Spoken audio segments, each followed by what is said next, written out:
This is Urbanism for the first time in about... This is Jim, and receiving this message. We are Ken Jennings and John Roderick. We speak to you from our present, which we can only assume is your distant past, the turbulent time that was the early 21st century. Fearing the great cataclysm that will surely befall our civilization, we began this monumental reference of strange and obscure human knowledge. These recordings represent our attempt to compile and preserve wonders and esoterica that would otherwise be lost. So whether you're listening from an advanced civilization or have just reinvented the technology to decrypt our transmissions, this is our legacy to you. This is our time capsule. This is the Omnibus.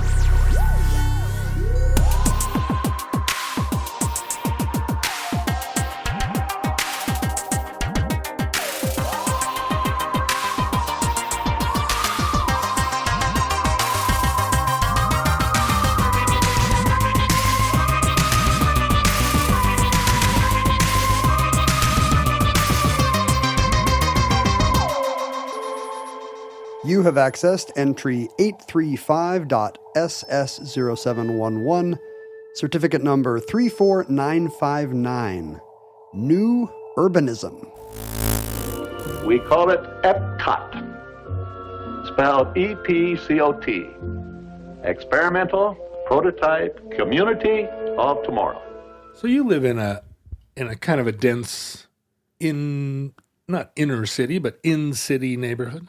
Yeah, I don't know when this was, about a decade ago, Seattle zoned, like, what did they call them? Like these kind of urban centers, neighborhood. Seattle's not, for a while, was not really on the cutting edge of new zoning theory, but the idea was there'd be centers in a lot of neighborhoods where you could have more, higher residential, more commercial stuff. I can't remember what they called them. Urban something zones?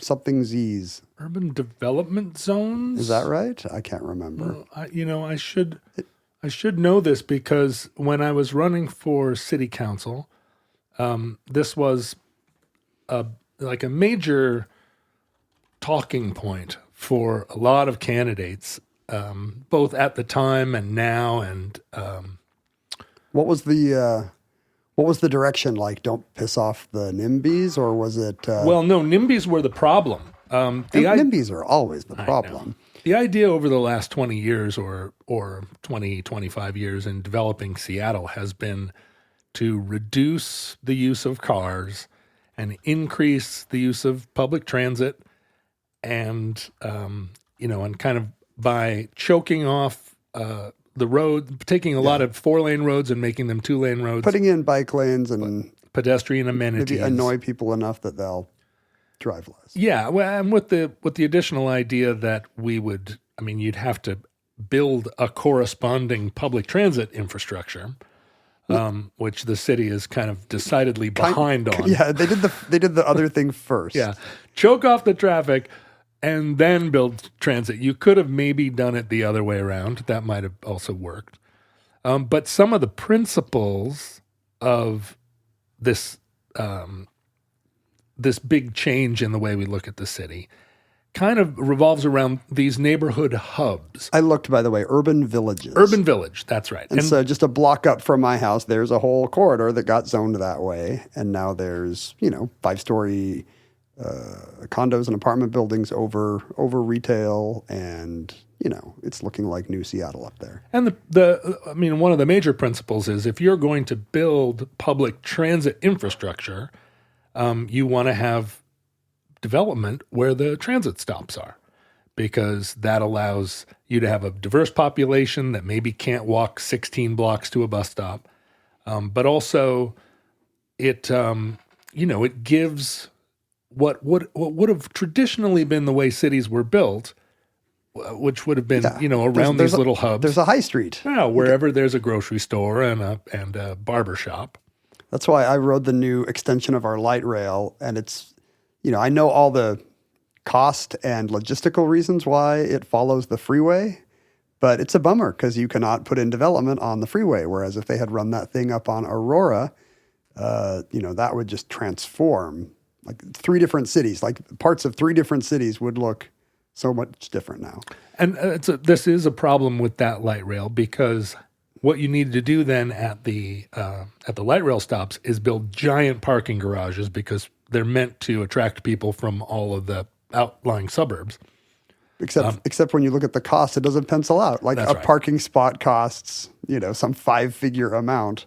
And a lot of the city planners are like, we're not in the business of building parking garages, right. But there's also not a huge like developer incentive, as you say, to buy that land and turn it into garages. So it's like, well, no, we're going to have really good ancillary bus routes. Right. But do they? The principle, I guess, at its logical conclusion is 70 years from now, there will be a lot of east-west trains and east-west transit. And so these north-south trains, or rather the north-south train, the one line is going to be like the intersection point. But yeah, if you live anywhere that's more than 5 blocks from a freeway, like most people do. Yeah, exactly. So there's a lot of implementing it here in Seattle. It's been an imperfect science. And, we keep trying to build a trolley or a tram down First Avenue. People that don't live in Seattle will be astonished to learn that 2 separate times in the last 15 years, we have torn up First Avenue downtown, completely torn it up, once to build a train. And so underneath the street, which was all dead horses and broken beer bottles from the Seattle fire, tore it up. R.I.P., by the way. All those, so many horses and beer bottles. Too soon. Perished. Tore it all up and put in, what would be an incredible amount of structural bolstering to run a train down there. And then the new mayor decided, right at the conclusion of that program, the new mayor decided that was too expensive, and then they just paved over it again. It's a jobs program. Yeah, and then tore it up again with the idea of, no, this time we're going to build the train, and then paved it over again. It's a wonderful program, yeah. Soon there will, it's Schrodinger's trolley. It's there and it's not there. But you live in a neighborhood, even though you live Seattle's built on a lot of hills, this is part of the problem of implementing what would be a Florida-style bicycle infrastructure. Exactly. You have to be essentially a triathlete. Or have an e-bike. And I think, but you have to be a triathlete to lift up your e-bike. They're very heavy. My friend Scott, who lives out in, past University Village, met me downtown and he rode on his bike. And I said, how long did that take you, thinking it would be 2 hours? He was like, about 20 minutes. From Laurelhurst? From past Laurelhurst, like out Sandpoint way. Wow. And up and down a lot of hills. And I was like, hills don't exist on an e-bike. 20 minutes? And he, that's faster than a car. And he was like, yeah, I know. And then he got a very superior look on his face. Exactly. And I was like, oh man, I feel like such a lame-o. From your commute? I feel like your commute is even faster. Yeah, my commute from my bedroom to my living room is pretty eco-friendly. It's eco-friendly. I mean, I don't know if your coffee cups are reusable, but they certainly are. Congratulations. Yeah, they're all. In fact, they're reduce, reuse, and recycle, because I buy coffee cups at thrift stores, because I drink coffee out of old German beer steins. I guess I meant whatever the little Keurig things are. Oh no, those Keurig. Those are terrible for the earth. Okay. Although I buy the hippie ones, I buy the Paul Newman ones, which are they're made of coconut husks and, exactly. and dead horses and beer bottles. Exactly.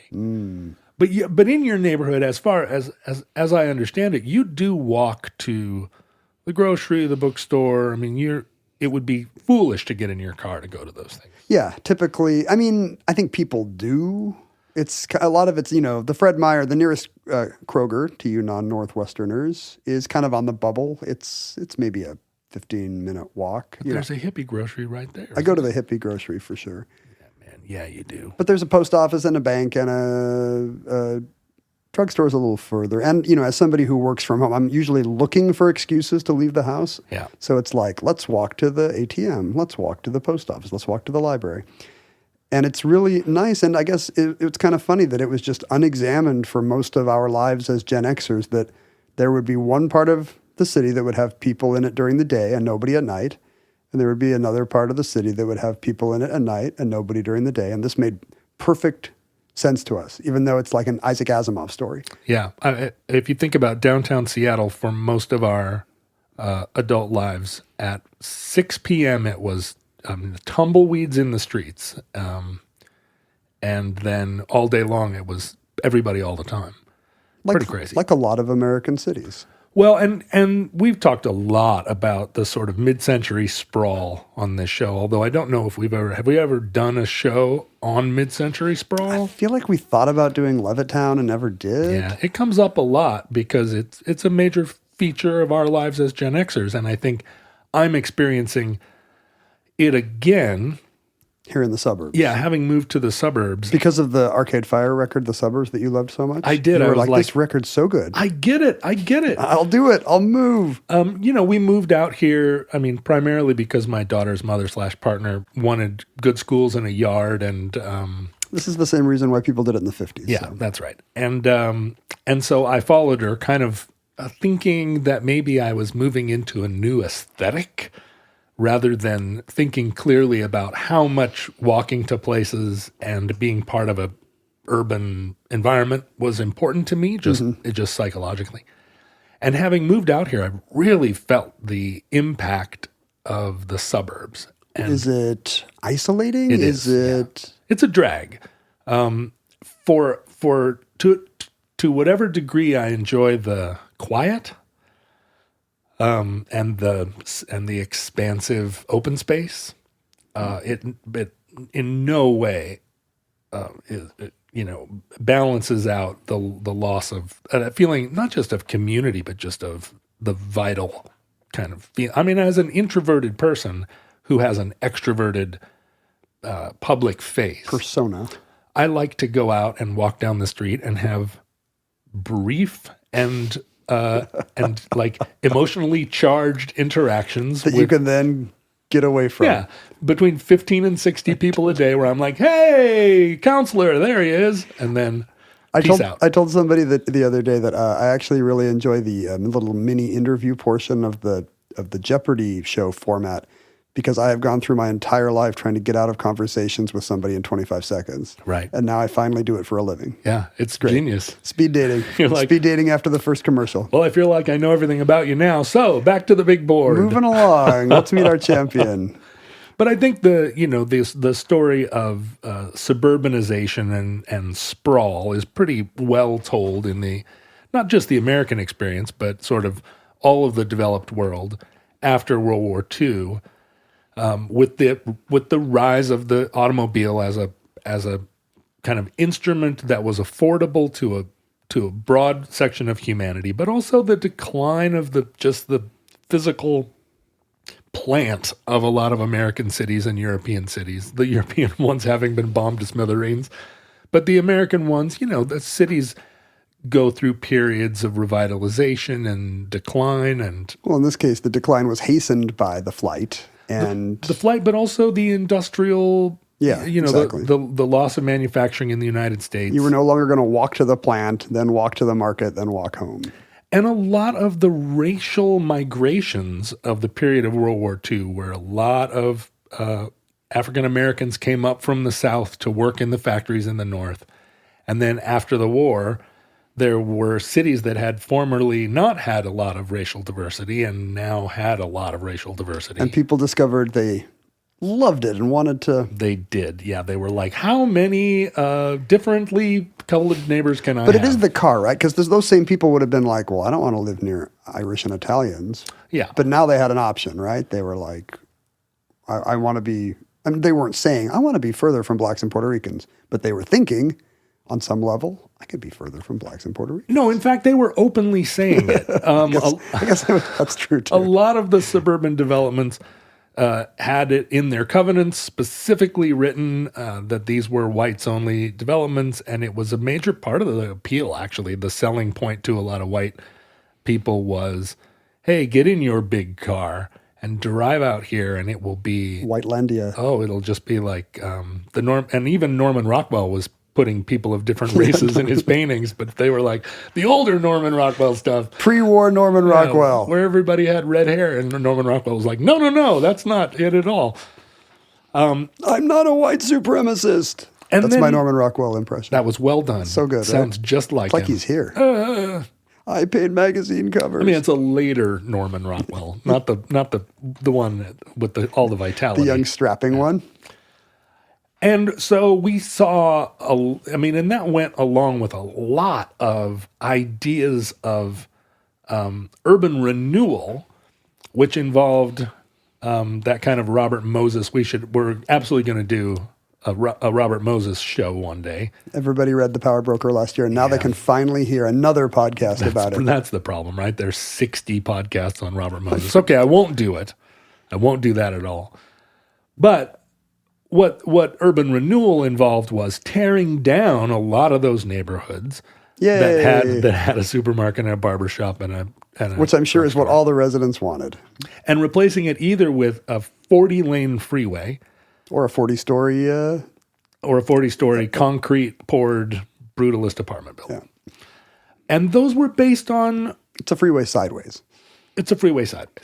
Those were based on philosophies. They weren't meant to be dystopian. They were meant to be utopian, right? There were philosophies undergirding them that a lot of those philosophies had elements of equity and inclusion in them. Robert Moses was like, he thought of himself as a liberal crusader, like his tombstone should say, it wasn't meant to be dystopian. Yeah, that's right. And those philosophies were part of a 20th century kind of explosion of thinking in how we could because those cities, a lot of that urban renewal was tearing down what seemed like unhealthy and unhygienic, racially segregated, neighborhoods that were part of a cycle of poverty. And in tearing them down and replacing them with a kind of modernist and inclusive design, it was going to raise the standard of living for everybody. It was going to provide access to education and sanitation and good nutrition. That's not how it panned out in most cases. I don't think I had learned until recently that Moses was still alive when the Robert Caro book came out and was, outraged and had friends write angry letters. And, appalled by the misunderstanding. Yeah, I don't want to be reappraised while I'm alive. Please, actually, nobody wants that. Please don't reappraise me while I'm alive. No, the appraisal of me currently is so bad that I would like to be reappraised now. You're hoping for reappraisal? I think kind of soon. I'm hoping there's a whole spate of John Roderick's actually great. He was all along. Should we get it started by doing a series of voices? Yeah, how about John Roderick? John Roderick's a really nice guy. He's really good, actually. I hope people go on my Wikipedia page and fill it up with things like, John Roderick. Another thing he did. Citation needed. Did you know he walked across Europe? Citation needed. Lol. Holiday season is coming up. It seems like it's too early to start thinking about gifts. Guess what?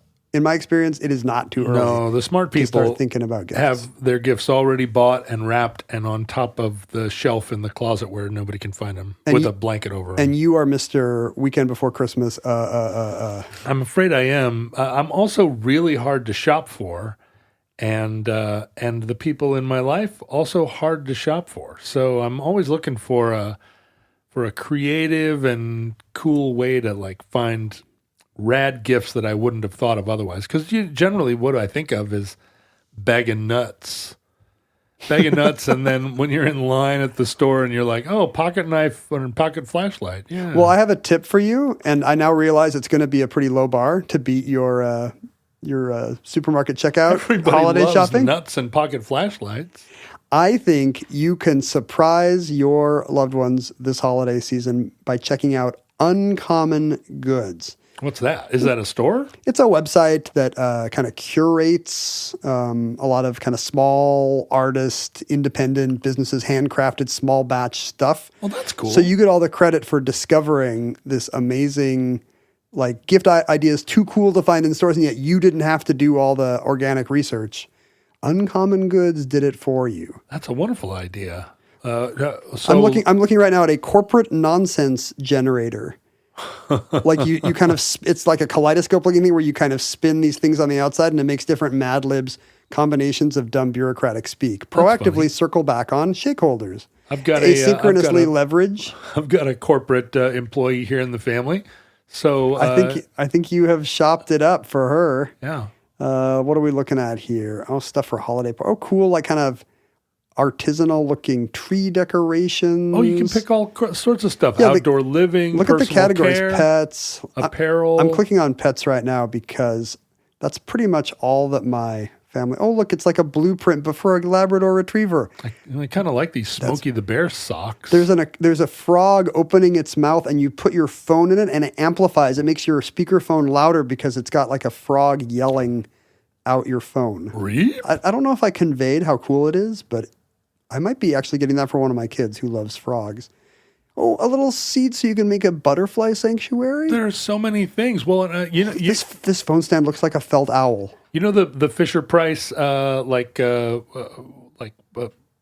circle viewers. Oh, What are the Viewmasters. Viewmasters. Yeah. This has Viewmasters, but you can make your own reels. It's custom. Custom. You send in your Viewmasters. photos. Yeah. I love that. Oh, these are rad. So the Uncommon Goods ethos is like this is high quality, unique stuff. It's often handmade, usually American made. Looks like American made, a lot of it. Yeah. So, host and hostess gifts for a holiday party, stuff for your hard to shop for kids.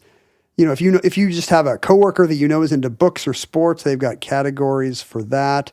And they give back $1 of every purchase to a nonprofit partner of your choice. So you get the greatest holiday gift of all, a sense of your own inflated virtue. They've got a lot of electronical stuff here. Here's a kids indoor-outdoor light-up pickleball set. Oh, hey. Yeah. That's of interest to Omnibus listeners. Very exciting.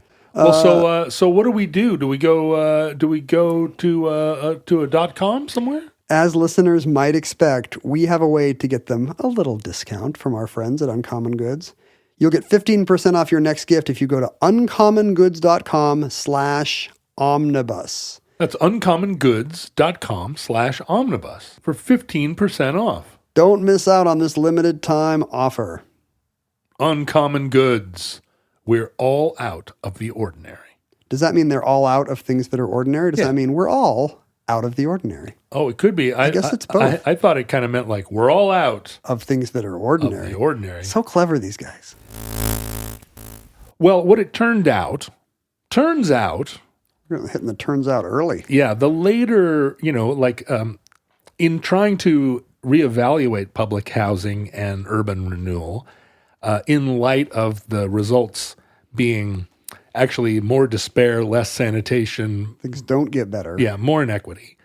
There was gradually a new sort of philosophy that living in these modernist homes, these kind of Soviet-style developments and high-rises where everything is consolidated, all the infrastructure, all the grocery stores and theaters and stuff are consolidated in one hub that's distant from where everybody lives, and big open parks stuff. I never thought about how calling them projects really is utopian. Like, we're going to do a big project. Yeah. The city is now a project for the future. And then the word immediately became like a byword. Well, and and the problem is that a lot of public philosophy, public development philosophy, it comes to pass as a result of initially being theorized by someone who's sitting at a desk, rubbing their leather elbowed tweed jacket on the little ashtray where their pipe is sitting. And they come up with some ideas about how things are. I don't know these people, but let's treat them as projects. Let's think about these people as projects, right? A lot of these theories don't come. What happens is not that the evidence comes first and then the theory derives from it, so much as the theory derives, and then depending on how it's taken up and by whom, it becomes a political engine. Right, and then it gets debated by different sects. Yeah. It becomes symbolic of different visions of America. Right. It turns into some sort of legislation, which then gets bastardized and compromised as a part of its process, getting through Congress or getting through local legislatures, and then it gets implemented to whatever degree it's funded. And that funding, we tend to think about some of these urbanist philosophies as either logical or inevitable, and being promoted by the best minds and being hampered by politicians or hampered by people that are against progress or against equity.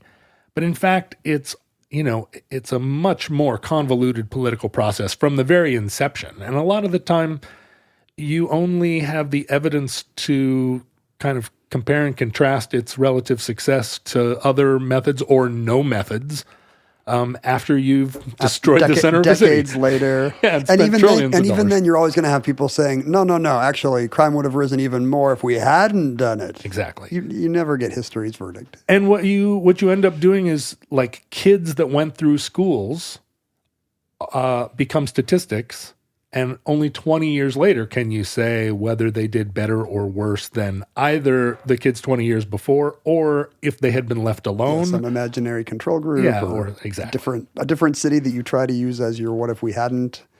But the idea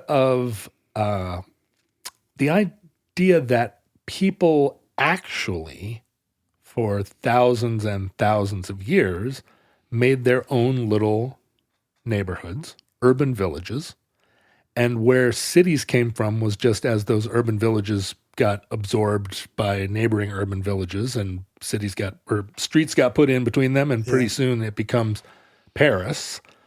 Those little urban villages didn't disappear, right? Not everybody in Paris went to Notre Dame.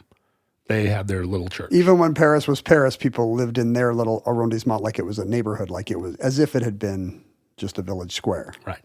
And so eventually the thinking switched to the idea that we could potentially rebuild the missing cores, rebuild the urban villages that had been lost to development or neglect, and give people, again, the idea is not to transform the city so much as it is to transform the lives of people that we see either statistically or anecdotally are not thriving in a city or feel isolated or feel excluded. Like, we're always trying to improve the lot of our fellows, and especially us liberals. Do-gooders and deep thinkers. And so gradually, as we'll see, this kind of philosophy became new urbanism. Because the old urbanism was troubled by the attempts of the mid-century project thinkers. Is that the idea? The old urbanism was largely, not in cities like New York, but if you go to downtown St. Louis, I don't know how long ago you were in downtown St. Louis, whatever was downtown St. Louis and the neighborhoods in the surrounding sort of 5-mile circle, what's there now doesn't resemble that at all. All those little urban villages that would have been there from the founding of St. Louis until the 1960s are evacuated and in many cases torn down. And that's true in Detroit, and that's true in a lot of American Midwestern cities, but also true in cities in England and Germany, throughout the industrialized West, and also Japan, and also South America. No one is immune from the 20th century. Someday somebody will get out alive. It was a dark time. But it will not be us. The early ideas about creating a community that was not just a Levitt town. And we talk about Levittown. That was one of the first sort of purpose-built neighborhoods where every house, it's cookie cutter and Stepfordy, looked the same, and everybody got the same lawn and 3 bedrooms and big wide streets. But I think of it as purely residential tracts. Nobody's thinking like, well, we should be able to walk to the park. The church should just be a few blocks away. Where's the supermarket? It's less of that, right? Less of that. That, you know, the supermarket and all this stuff is going to be up. They'll be over by the highway. By the highway, right. And all the sort of neighborhoods will all go to the big store because there's a lot of efficiencies in that. And again, this is utopian, and this isn't. If people weren't nostalgic for the corner market then, it probably means we have a little bit of a misty-eyed view of what that was like. Like, the new conveniences probably were good. Yeah. I mean, people now want to. I mean, don't let me put that pejorative want to, but people now are inclined to see all of that as kind of a global capitalism that's meant to exploit people. But the idea at the time was, at the corner store, you've got a basket with 5 moldy peaches. But at the supermarket, we've got 20 varieties of peaches, and they're half the price, and they're packed in sanitary cans. Our listener Nat a few months ago, I don't know if you remember, sent in a book of old like Safeway comic strips he'd collected. This would appear in the paper, like, why should we go to the super hyphen market, mama? Or, you know, two neighbors talking over the fence about how I just can't get good deals on Jim's roasts. And I now have this next to my toilet, this book of comics. And it's delightful, but it really is a kind of a funny, eye-opening post-war view of the supermarket as like, if you're a housewife, for example, all your problems are solved. Like your life kind of sucked in the let's do 8 errands at little stores era. Well, yeah, and also you had to cook for 6 hours a day, exactly. Right? And the evidence in the form of throughout the 20th century, rates of nutrition skyrocketed, rates of disease plummeted, life expectancy blew up across the world, but Thank especially you, Safeway. Here. And you can't discount the fact that a lot of that is, I mean, certainly the increase in nutrition is a result of this mechanization of food supply. And you can argue it all day, right? I don't know. I mean, the population of the world has also doubled. And so they can't all go to Safeway. Well, no, and they're chopping down the rainforest, and we're all going to die of carbon monoxide poisoning. But we'll save that for a future episode. Yeah, this is just rounding error. But for a while, you didn't have to go to the baker and the butcher at 2 different blocks. Right, exactly. And now you had a car and could go there in relative comfort. In 1960, a man named Del Webb went out to the kind of Nowheresville, Arizona, to actually the site of an old ghost town, and bought thousands of acres of land and developed a purpose-built community for retirees. And if you think about retirees in 1960, you know, they would have been born in the 19th century. They fought in World War I in many cases. And so this explosion in new technology and new luxury, I mean, and this is sort of middle-class luxury, enabled them, rather than living in the spare bedroom of their resentful son-in-law in the city, the idea that they could move to a little tract house in Arizona, but not one that was 50 miles from a supermarket, but a little town that was built, I mean, in a modernist style, but with the idea that there would be a little community center, a little a little shopping. It's a toy town from a toy model railway layout. Exactly. And the recreation and the health benefits of the desert Southwest, when they had an open house, you know, they developed this property and they had model homes. They had an open house where they expected 10,000 people to come, and 100,000 people arrived to tour Sun City, Arizona, when it was still just on the cusp of really what it became. This is just like pickleball.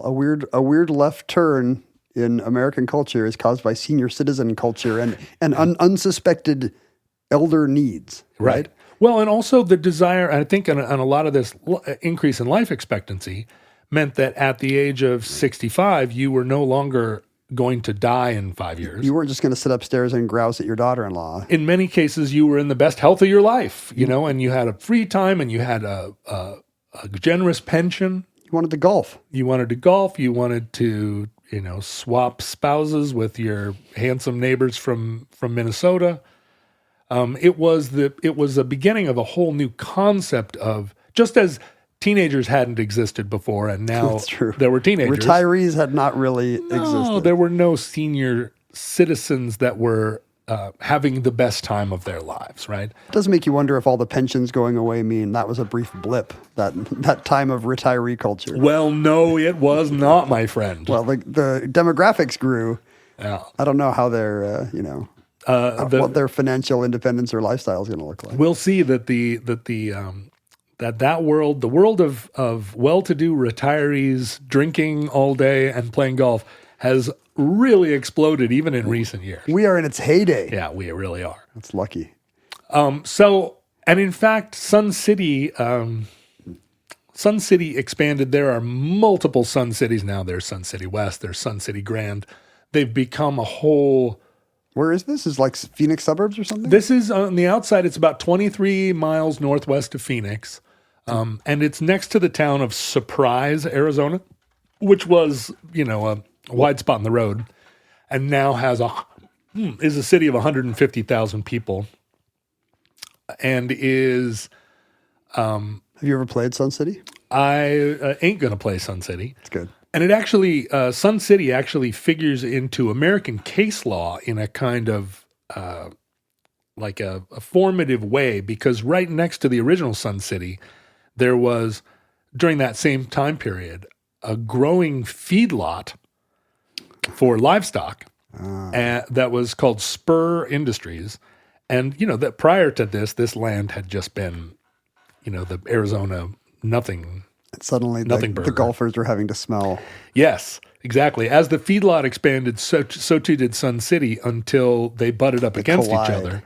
And Del Webb asserted that the feedlot was a health hazard, and the feedlot said, well, we're part of the local economy, and, go screw yourselves. And it actually, went, they sued and went to court, and the court determined that, yes, the flies, something in Arizona statute said that, anything that promotes flies is a health hazard. But they also recognized that this was a little bit of a fuzzy wuzzy. There's going to be flies with a lot of and so what they did was they did shut down Spur Industries, but they made Del Webb pay for the loss of the relocation land. Or whatever. And that's part of American case law, and it's like a law school case study. Anyway, it's really Solomonic. Like we can. Yeah, that's right. Cut the baby in two. Wise judge stroking his chin. But Sun City was sort of an inspiration, and it was an inspiration for a lot of the development that happened in Florida during this mid-century period. That's also the boom of that. Yeah. And if you think about the era of Glengarry Glen Ross, or that kind of, hey, buy 5 acres in Florida. Real estate boom. A lot of it was crooked, right? A lot of it was crooked, and like this type of send in a postcard and find out about this opportunity to get this beautiful land in Florida, and you can't lose. Florida did get developed as a result of that kind of scheme, but there were just as many people that bought land that was underwater or was... not everybody got rich. Not everybody got rich. Some people did. But there were two guys, a guy named Al Terrison and Harold Schwartz, both from Michigan, who went down and bought a ton of land in Florida and were kind of doing this sort of scheme, like we're going to subdivide this land and sell it up north. Half an acre of swamp. Right. But then in 1968, the Civil Rights Act passed. And the Civil Rights Act was actually a sweeping piece of legislation that we tend to sort of the tall talking points of it have to do with sort of the big civil rights issues. Voting in schools. Yeah, exactly. But there was a lot, there were in a way it changed the status of Native Americans across the country. And it was, and a big part of the legislation was the Fair Housing Act, which made it from then on illegal to discriminate in housing. Until all those laws were gutted by the Roberts Court. There was a lot of that, but also it took a long time to actually enforce those laws. I mean, Right. It wasn't like 1968, all of a sudden everybody, Problem solved. There was still a lot of redlining even in Seattle into the late 70s Yeah, and 80s. into our lifetimes. But a lot of people in Florida who were, kind of selling these nascent developments or these land opportunities, they were hit by some of the land provisions in the Fair Housing Act, not because the act specifically prohibits. I mean, what the claim was that the act specifically prohibited selling real estate by mail. That's not exactly what it was, but it did make it more, or maybe briefly sort of less profitable to these types who were selling land to Michigan retirees. It's a little more regulated. Yeah, and it was the act was used by a lot of people to say, as all liberal reforms are sort of countered by their opponents with the argument that, well, I can't make money doing this. If the minimum wage is raised to $15, I'm going to go bankrupt. If these new restrictions, or if the loosening of my prior restrictions on housing come to pass, then I'm going to lose my shirt, right? It's always the argument is that it's anti-freedom, but usually what that freedom means is freedom. There will be economic losers here. Yeah, right, exactly. And I'd rather it not be me.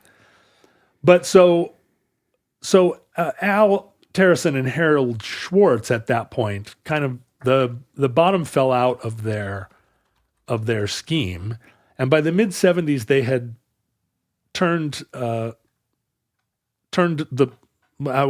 they developed a portion of the land that they owned in Florida into a mobile home park called the Orange Blossom Gardens. And if you think about that period, mobile home parks were another form of sort of, we think of them as maybe low income and dark American Gothic style communities, but at the time they were It's an opportunity. You could picture them as a real symbol of path to home ownership. We never thought we could have a house, and the freedom of I could move my house. Now none of them ever move, but you conceivably could move them. There are wheels under there somewhere. But by the early 80s, they had only sold 400 units in their sprawling property, and Terracin bailed or was bought out by Schwartz. And Schwartz brought into the business, his son, whose name was H. Gary Morse. He changed his name to his stepfather's last name when his parents got divorced, H. Gary. But then Gary went to work for his dad. And Gary had a vision that was, I think, partly influenced by new urbanism. So the sprawl of the 50s and 60s, it had its critics even in the time. I mean, the American critic and theorist Lewis Mumford was arguing that this was a soul-killing style of development, even in the 50s, right, or earlier. It's funny, yeah. We always think of it as pretty monolithic. Everyone loved this. No, there was a lot of pushback to it and a lot of recognition that this isn't how people live. This is not going to be good for us. But by the early 80s, that had kind of coalesced and was being described even then as new urbanism, a desire to, because, the plight of the cities by the mid 80s was apparent to everybody. By then already the housing projects had become derelict. There was, poverty and rampant crime even. And easy to draw the line to the suburbs. Right. And so Gary Morse and Schwartz started to re-envision the Orange Blossom Gardens. And by 1992, Schwartz had started buying land again in Florida kind of inspired by this new idea. And by 1992, he had changed the Orange Blossom Gardens to the Villages. And the villages was a new concept of development where they were going to build towns, neighborhoods, but really that looked like and functioned like towns. And they are targeting retirees like Sun City? Yes, targeting the people who are moving to Florida, which were actually sort of middle class, like upper working class, typically a little bit conservative or a lot of bit conservative, people coming from Staten Island, people with pensions, firemen, cops. The Villages has a larger proportion of veteran homeowners than anywhere else in the United States. The Villages has a larger proportion of homes owned by women than any other city in the United States.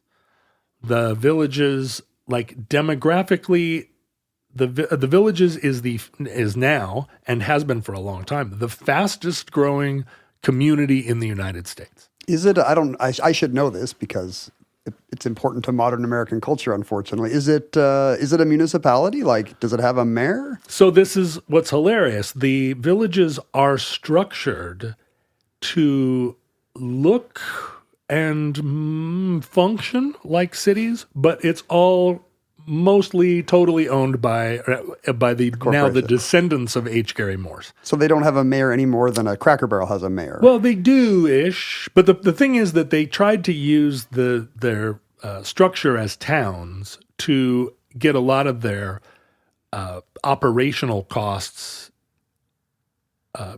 tax deductible as municipalities. And the IRS eventually was like, wait a minute, no, you're not actual towns. You're just a big, sprawling development owned by a single family, and that cost them a lot of money, actually, in back taxes, and the people, the people in those villages ponied up the extra money. But the villages were built very much with the idea that not only were there going to be golf courses, of which there are many, but that there were going to be grocery stores, but also performing arts centers and cultural centers and music venues and multiple restaurants, all sort of within walking or golf cart driving distance.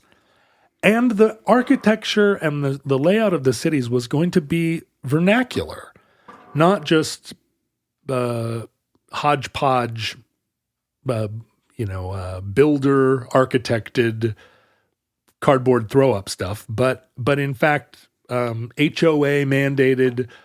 There will be an aesthetic. There will be a very powerful aesthetic, and it will be a kind of Mayberry, not tract houses, but ye olde craftsman-y. You're playing to the nostalgia of your older potential move-ins, and also their kind of desire, their kind of NIMBY desires to have a neighborhood a certain way.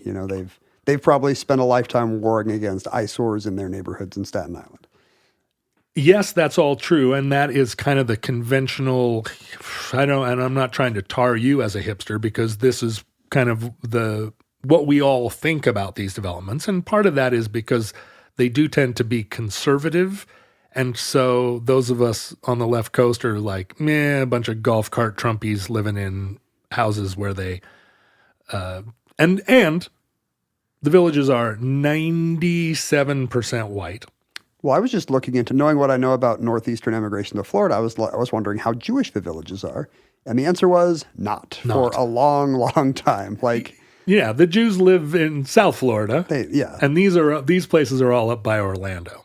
And I guess it's starting to change slowly, but yeah, very little Jewish life there. Well, but the thing about new urbanism is that new urbanism by 1993 had actually formed a Congress for New Urbanism. And in conjunction, and this new urbanism is also kind of sweeping Europe as a philosophy of development. And new urbanism has like 10 points. And the first one is diversity.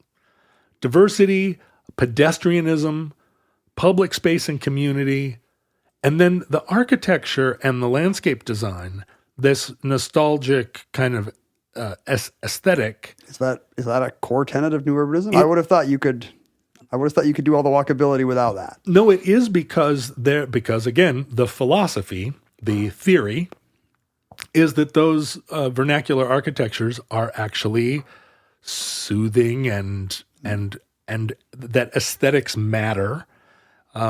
That the lack of a jumble actually is kind of the community coalesces. So it doesn't prescribe a style; it just prescribes like a homogeneity. Well, or an identity that's identifiable and codifiable, right? You don't want somebody building a house next door to you that has 30 cars out front, or you don't want somebody building a house next to you that's painted electric purple or whatever it is that people are bothered by. It's easy to paint that as like kind of NIMBY mega conservatism. You can't tell me what to do. But in fact, it's also pretty easy to link to the kind of general social responsibility we would associate with, a Japanese or a Western European polis, right? Yeah, right. It's in the same family as like, don't put giant speakers in your backyard and point them at me and play.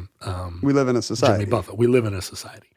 But also, one of Jimmy the Buffett is probably mandatory in the villages. He's very popular there. It's not. There's no question. Giant 30-foot statues. But also, one of the tenets of New Urbanism is to celebrate local history.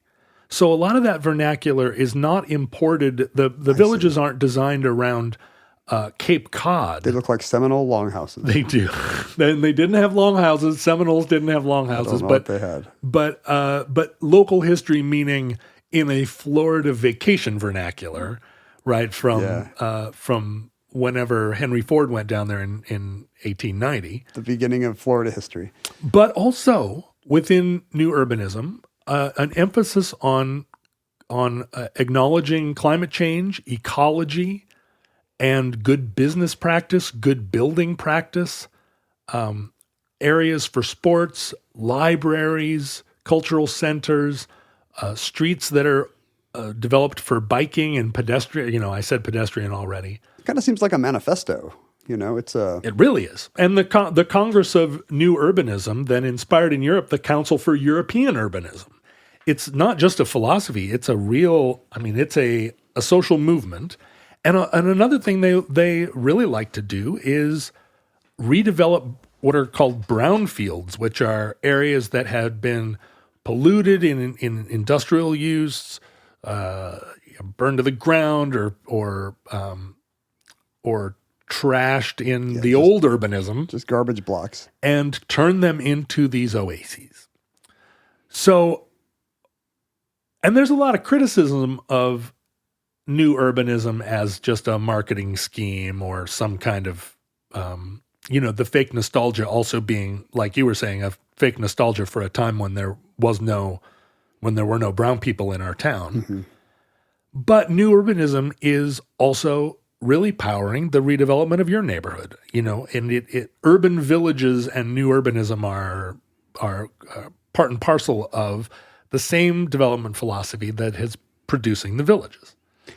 I guess I'm very surprised to hear that like Europe needed it to come from Arizona and Florida, that Sunbelt American corporatism also helped revitalize. Because I guess I had the naive idea that European cities didn't need that, but they had kind of stuck with their old world village square traditions. And that's why they have so much better walkability and transit, et cetera, than we do. But in fact, they were subject to a lot of the same forces, and it was rediscovered there. In central Amsterdam or central Copenhagen, you don't feel sprawl. Mm-hmm. But if you go outside of Utrecht or Amsterdam or Copenhagen, you see the same exact sort of endless blocks of I've noticed it's kind of sprawl. It's uglier there than it is here in a lot of ways. Like I was kind of eye opening to get in certain parts outside London and be like, wow, there's no dark. Yeah. Well, and a lot of European cities were completely flattened in the war, or big sections of their core were destroyed in carpet bombing. And the redevelopment that happened in those places was, at the time, influenced by modernist principles and not new urbanism principles. And so now that those buildings are starting to decay, those neighborhoods are starting to feel all their 50s rebuilding. Exactly. And so, and the thing is that to our Scandinavian and German listeners, I know that you are the great architects and you are the great urban planners and the great. Thank you. By the way, your doorknobs look amazing. We love your wingback chairs. Thank you for your service. But there are big redevelopments happening in even nations as progressive as Finland that are even Finland? even Finland that are being governed by the Council for European Urbanism, which was part of this Congress for New Urbanism movement. In the United States, there are currently something like 600 different planned communities in the process of being built or are already built in the U.S., including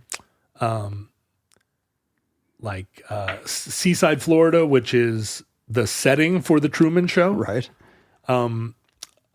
Two developments, the Mueller community in Austin and the Stapleton community in Denver, both being built on the sites of the old airports that were decommissioned in favor of brand new, like mega sprawl airports further out.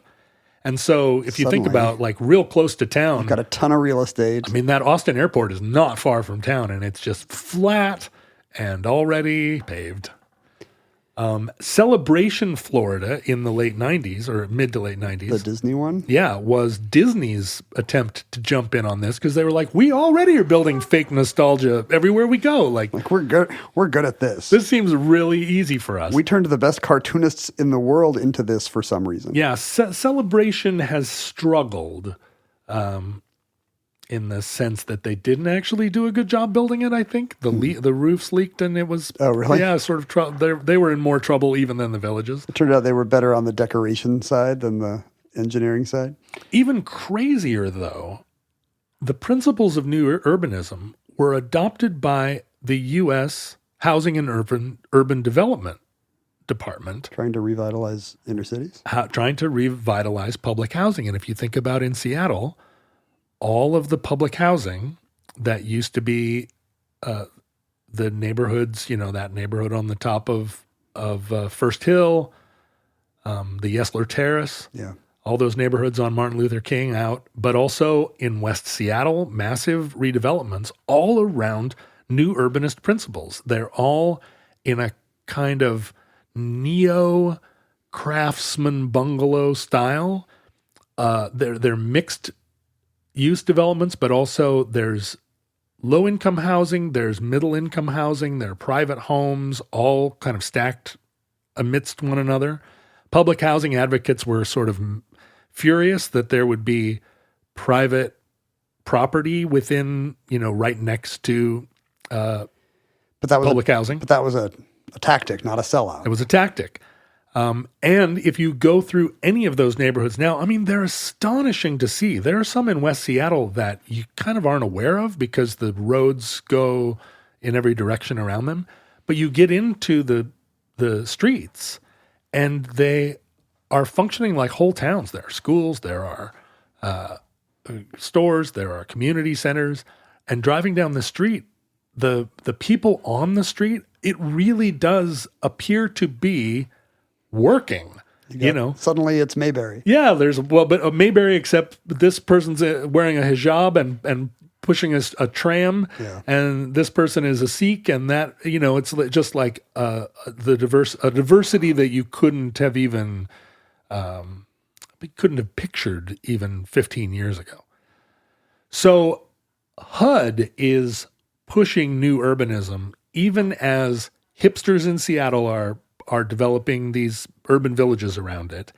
And places like the Villages are building weird retirement like communities. massively sprawling. I mean, the Villages now, they're a huge community that has its own culture that, I mean, we contemptuously think of it as a culture of drinking pina coladas and crashing golf carts into one another. And that I think is maybe fairly accurate. And turning Florida like into a non-swing state, right? The population growth there has really demographically changed the whole state. And because what it's attracting is angry firemen from the entire Northeast and Midwest. And all of the conservative political candidates now make a stop at the villages. They all give fire and brimstone speeches. Well, that's also the demographic that votes. Exactly. Which you won't get at a community college. What inspired me to think about new urbanism was I recently drove with my family around the Olympic Peninsula. And we went to see the rainforests. We stayed at Claylock Lodge. The temperate rainforests of Western Washington. We went and saw where America ends. That's right. The largest fir tree, the largest cedar tree. An incredible place. It is. And when you go out to the Washington coast, it's not just stunningly beautiful, but it's incredibly unpopulated. And a lot of those beaches there are some of the most beautiful places you'll ever see in your life. They have those haystacks with the misty waves crashing on them and beaches 10,000 miles long and just walk for miles. Walk for miles. And the communities there are small. There are quite a few Indian reservations. And in keeping with our land acknowledgments and vision of Native Americans as stewarding the land, they're all clear cut. I hope you were invited out there to make that observation. For sure. You're a small part of their story. No, I drove across the border in my 4-wheel drive and was just shooting guns out of the windows the whole time. And vampire tourism. Tourism in Forks. Trying to prop the whole thing up with vampire tourism. But most of the little towns were timber towns that are now completely depressed and hollowed out, and there isn't much of a beach-centered life. People do go out there to surf, but they are hardcore. Because the big surf, in the summer and the spring and the fall, the surf is it looks big, but it's real crumbly and not surfable. But in the winter, those waves, I guess, are extraordinary, but it's also 30 degrees with a 1,000-mile-an-hour wind. I've never seen anybody surfing there. Yeah, I have friends that go out and do it, but they are the kind of people whose eyes look crazy even in the day. But it really strikes you that you'll drive up to one of these beaches, which feels like it should be on the UNESCO list of the top 10 most beautiful places in the world. But the neighboring town, it feels like a favela. Yeah, there's a favela with no one there. Yeah, I guess that's right. It's just like, here's a mobile home, and then there's a guy living in his car, and then there's a house there's nothing. And you could buy a house, you could buy a motel in any one of those towns for $350,000. But is this your plan? Well, no, because there's no store for 50 miles. There is when you tear down the motel and put up your little Roderick Town. See, there you go. Roderick Town is what I'm talking about, because as you drive through this region, it's just sort of poverty, long area of clear cut, followed by it's not even a junkyard, it's just a bunch of junk in a yard, and then more poverty, and then you turn the corner and come into Seabrook, Washington. I was going to ask you if you'd been to Seabrook. Now, I've been to Seabrook a few times over the years, and when I first went to Seabrook, have you been to Seabrook? Yes, probably pretty late in its development. Like, I think maybe the taffy store was already open by the time I went to Seabrook. It was probably a lot smaller when you first went there. When I first went there, it felt like a very curious choice. Someone had come out here and built the Truman Show. Yeah, bought a bunch of land that's absolutely, on either side of this piece of property, there were boats on trailers covered with tarps, and the tarps were covered with moss. And the nearest big town is Aberdeen, Washington, that's on the list of maybe one of the most sort of depressed. America's methiest city. Yeah, it's really it's pretty rugged in Aberdeen. That's where we get Kurt Cobain's. And it's close to nowhere. And here was a little perfect, sparkling little housing development that was absolutely in a vernacular American architectural style that was not like every house was the same, or that there were 5 house models you could choose from, and you drive around and it's like, oh, that's house model A, that's house model B. The houses were all sort of unique within a vernacular that was very much the same. And again, it's sort of a craftsman bungalow style. A lot of them are modestly sized, 3-bedroom, 1,800 square feet. It feels very uniform, like it. Very much. And it's built around a concept of small parks, walkable streets. But the uniformity is masked by the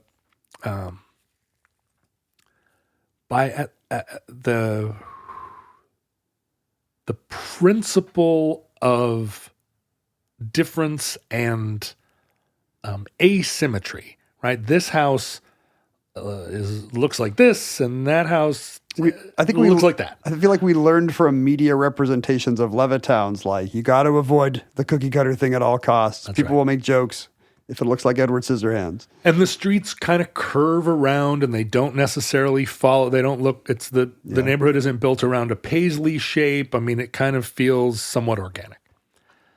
And the first time I went there, it just felt like, what is this? Because it doesn't. What cult built this? There's nothing about, and even where it sits on the bluff, it's not. It's like one of the higher bluffs. It's not. It's where they could get land, I guess. Yeah, you can't just waltz down to the beach, especially if you're older. It's beautiful. It sits up high. But some of the first houses built there have expansive views across the water. But most of the town there's no view. You're living in a neighborhood that probably 80 days of the year is socked in with fog, and also periodically has 100-mile-an-hour winds that came directly from Japan.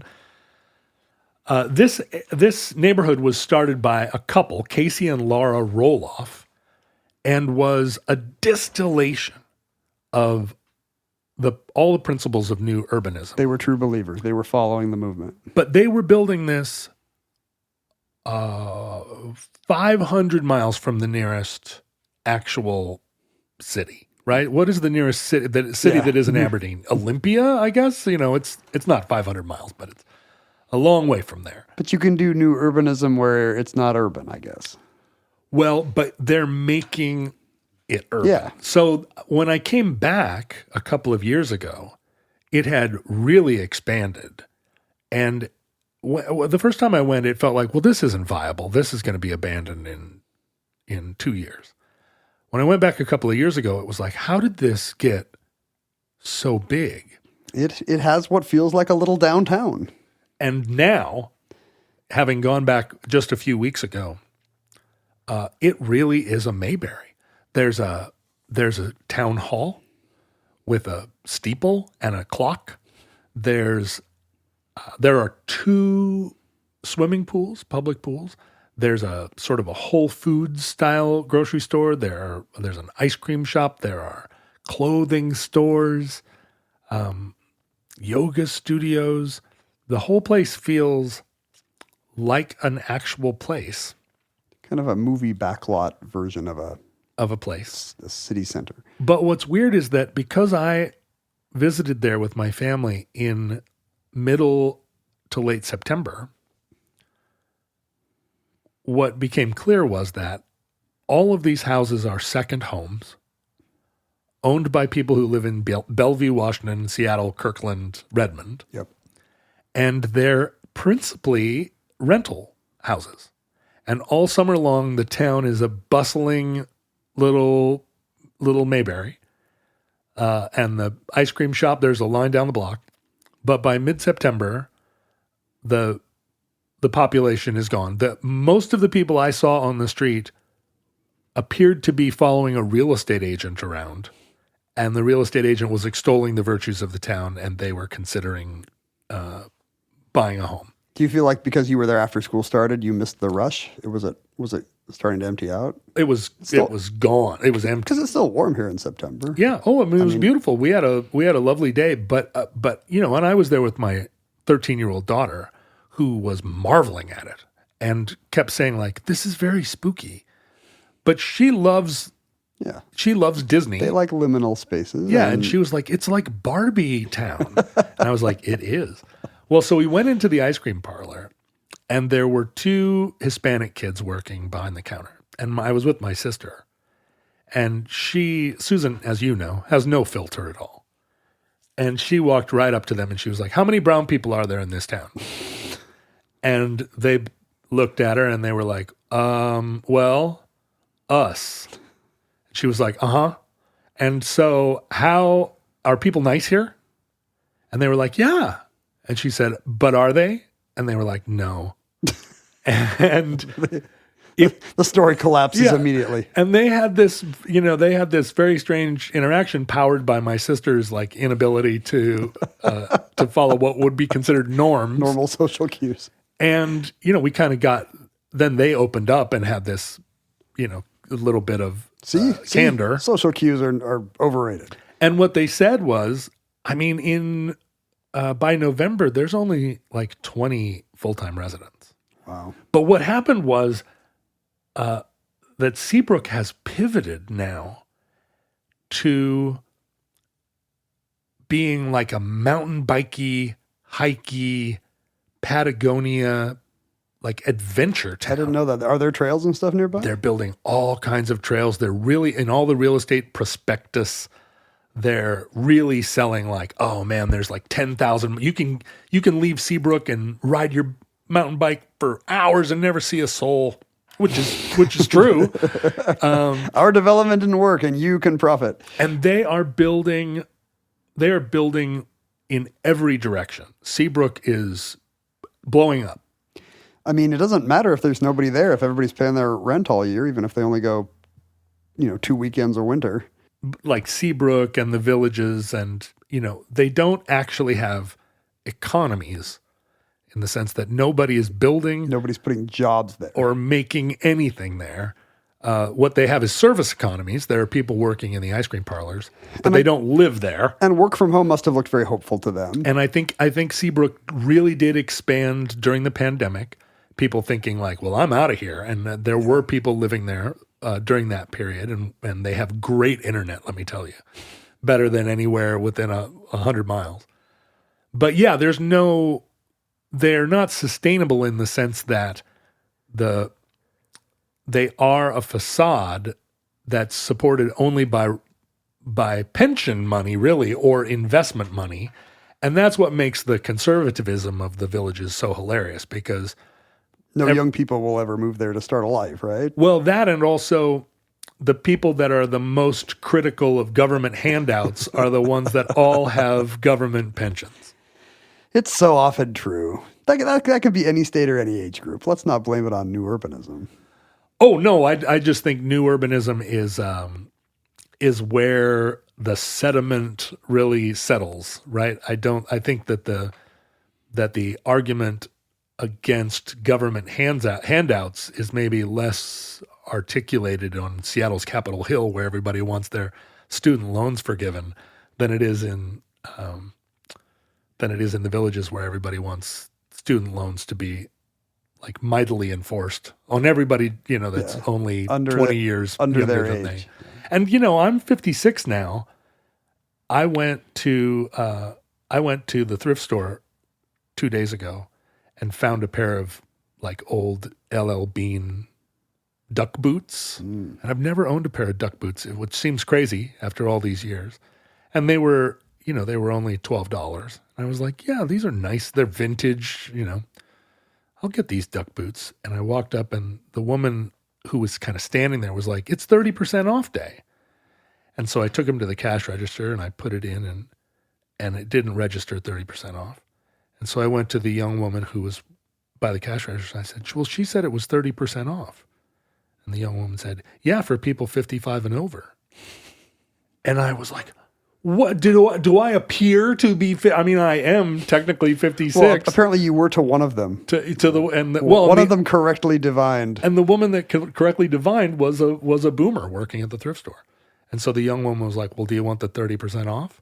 What did you rather have, your early 50s or your 30% off? And I was like, yeah, I'll take the 30% off. And that concludes New Urbanism, entry 835.SS0711, certificate number 34959 in the omnibus. Which project? We're a project too, by the way. We're a utopian development. Well, that's right. We haven't crumbled yet. That's right. You could find us at Omnibus Project, at Ken Jennings, at John Roderick, on various social media platforms, but not really, because their utopian promise is already decayed. Yeah, that's right. I wonder who's going to come in and they're full of crime in the stairwells now. What are they going to redevelop? What's the new social media urbanism of cyberspace? Yeah, of 2030. What do you do to hollow out X? I don't know. I mean, X became the villages, basically. Yeah, right. Yeah. Except the angry, like villages that are full of 35-year-olds. I guess that's right. Yeah, they're like Groyper villages.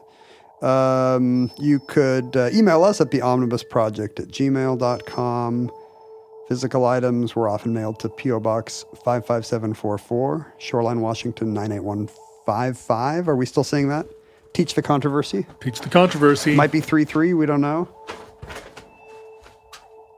Oh, let me see. You saw me going through the mail in my trunk trying to figure out which things were actually omnibus. I did. That was fun. Here's a guy. What is going on here? All the guys who are just like, will you autograph my bra? Yeah, a lot of that. You autograph a lot of bras, I know. For men. Here's a postcard of a man playing a trumpet to a cow and a goat. Yeah, that sounds like an omnibus the entry. The Atlanta postal stamp. Wait, is that Atlanta? Yes, it is. But it's covered up the thing, so I can't tell what it says. Barnyard Blues, practice elsewhere.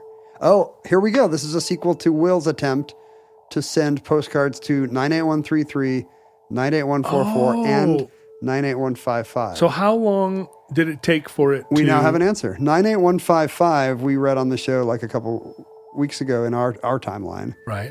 This one took at least a week longer to come.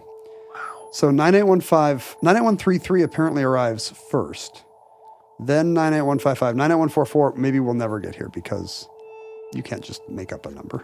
I wonder, where is 98144? Well, it's near here if it exists. Right. We had a clue the other day on the game show about the highest number zip code, and you probably know what that is. Do you have any? 99. Well, mine growing up was 995. What was it? 99504? In Anchorage? Yeah. And do you think that's the highest in America? No. I think do you have a guess it's of what probably 99909. I don't remember what the number is, but it's in Ketchikan. Am I saying that right? Ketchikan? Ketchikan is the way. You do say can, not Ketchikan? It's Ketchikan. Good.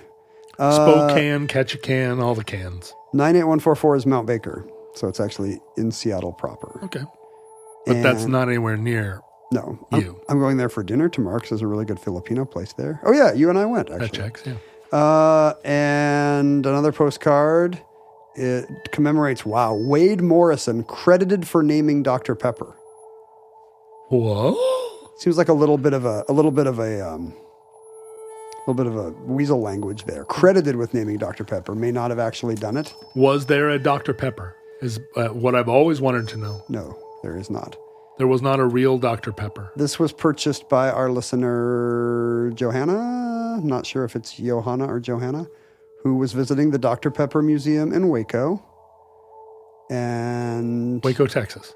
Yes, that's where Dr. Pepper comes from. Did you not know? I did not know.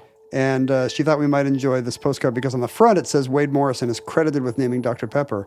On the back it says, the reason behind the name is unclear, and the Dr. Pepper Museum has collected over a dozen different stories on how the name Dr. Pepper came about. So Wade Morrison the owner of the store where it was created probably has nothing to do with it.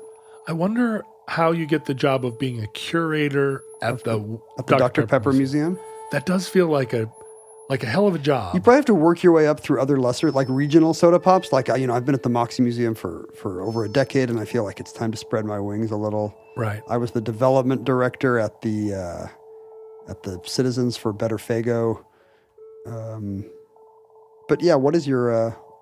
Because it's not much of a museum. Is it just like a wealthy donor? Is it whoever drinks the most Dr. Pepper? I feel Is it a Willy Wonka scenario where the little boy who loves Dr. Pepper the most gets to move in there? Because I would do that.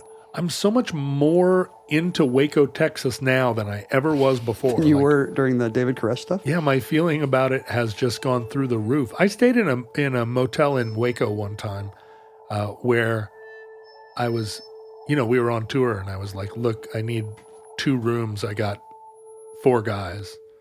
And the kid behind, it was 1:00 in the morning. The kid behind the counter said, well, I have a room with 4 beds. Yeah. And I said, what kind of motel room has 4 beds? And he was like, well, we got one.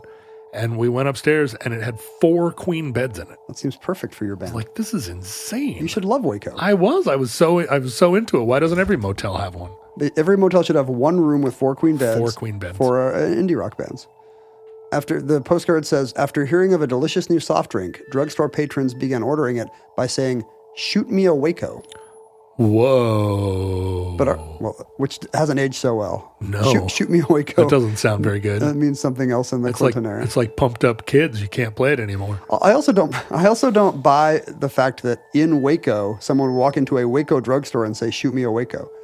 Sir, you're from Waco. I don't buy it at all. Maybe it's traveling salesman. Shoot me must have meant put some soda in the... Fire it across the counter. Yeah. But still, calling it a Waco, like when you're in and presumably from Waco? And it actually has a name, Dr. Pepper, which is way cooler than a Waco. Well, we don't know. That might predate the I mean, there have always been hipsters. There's also a typo on the card. It says ordering it instead of ordering it. If anybody from the Dr. Pepper Museum is listening, if you're a curator who you need a new proofreader for your postcards. Thank you for sending those. I got some more mail here for future shows. Please send us your weirdest postcards, test out zip code efficiency. We love all that. But really, all that pales beside the most material way to support Omnibus, which is... Do it. Which is with good old American or of your own nationality currency. Do it. You can go. See, we're without you, we are just a new urbanist Seabrook. Yeah. We need a jobs program. We do. And that happens at patreon.com/omnibus project, where an array of fantastic perks and prizes are available to those who become supporters of the show. Do it. Almost 60 addenda episodes in the catalog now. So if you were to go to patreon.com/omnibus project right now and enroll even just for the year, you would immediately have access to 60 new Omnibus shows. And they're some of our favorite shows. Yeah, they're not hamstrung by things like facts and narrative. Yeah, that's right. We don't have to... Or even less. We don't have to explain anything. We just have to say, that's interesting what you said, letter writer. Do you feel like having over 600 free shows available right now is hamstringing people's desire to suddenly add 60 new pay shows? Well, this is the thing about the... we should start putting weird glitches into the old shows. This is the thing about the supporting the creative economy philosophy that the millennials developed after they realized that they had stolen everything that anyone good ever made. After their Napster folder was full. When they were young and they were like, music should be free and movies too. And then they got a little bit older and they said, why can't I afford a house? They became a slightly more aware that money is real. A little pragmatic. And so they started to support things that they liked. And boomers that had always just had everything handed to them on a platter said, hey, wait a minute. Maybe I should spread some of what my children think is millions of dollars, but actually is a modest retirement. Thanks to my golf club membership. And then Gen X has always understood that everything is hard and whatever and loser, et cetera, et cetera.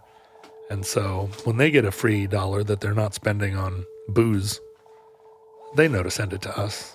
Exactly. Thank you. That's my condensation of the generational issues at play. And then Gen Z, who are definitely tuning in to listen to two guys in their 50s talk about mid-century architecture. Gen Z loves this show. Yeah, they know that we are Sigma, Ohio, for sure. They, what about baby boomers? Do you think they're going to start just leaving us their estates when they die?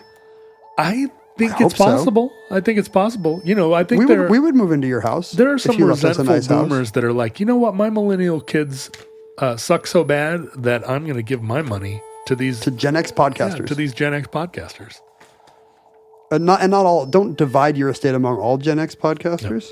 Choose your favorites. Yeah, since we Choose are us. maybe the Gen X podcasters. There's no way we are the Earth. We were the last Gen Xers to start a podcast. We were the remaining two. I guess not you. You already had an empire. Yeah, that's right. Future links from our vantage point in your distant past. We have no idea how long our civilization survived. We hope and pray that the catastrophe we fear may never come. But if the worst comes soon, this recording, like all our recordings, may have been our final word. But if Providence allows, we wish you many goods and cheese and hope to be back with you soon for another entry in the Omnibus.